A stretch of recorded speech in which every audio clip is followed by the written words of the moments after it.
Hello dear students and welcome to DAV Moyle Public School.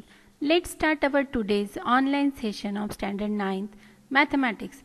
And today in the Mathematics we will revise the Unit 14, that is Statistic, and in that we will see how to draw histogram from the given data. So let's revise.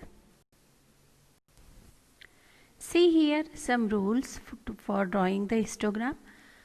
Construction of a histogram of a continuous group frequency with the uniform width.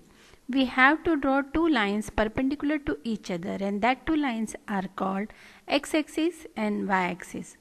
Choose a suitable scale along the x-axis which represents class limit. Then choose suitable scale along y-axis which represents the frequencies. And then we have to construct the rectangles with the class intervals as bases and the respective frequencies as heights. If you will see here the difference between bar graph and histogram, in the bar graph we have to leave the space and the bars are of equal and uniform width.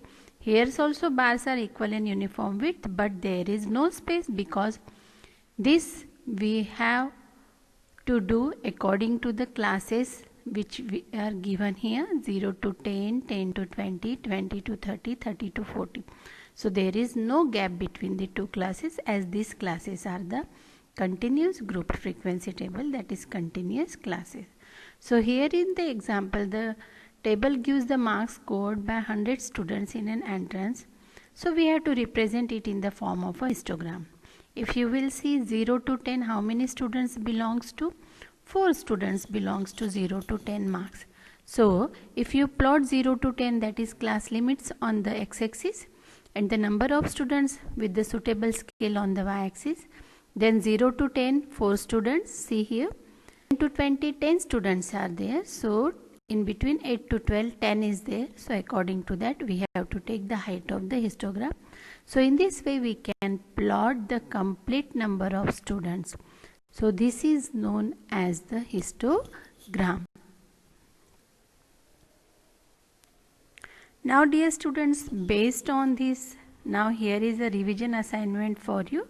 So you have to do these all 4 examples. 2 examples are here on these slides. You have to draw the histogram for this following graph. Then again below second question, some students are given, 30 students.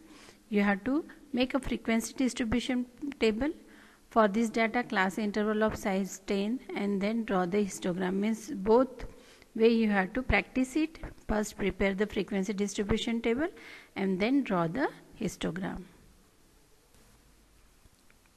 Some more problems dear students for your practice. Here already the class intervals, class limits are given.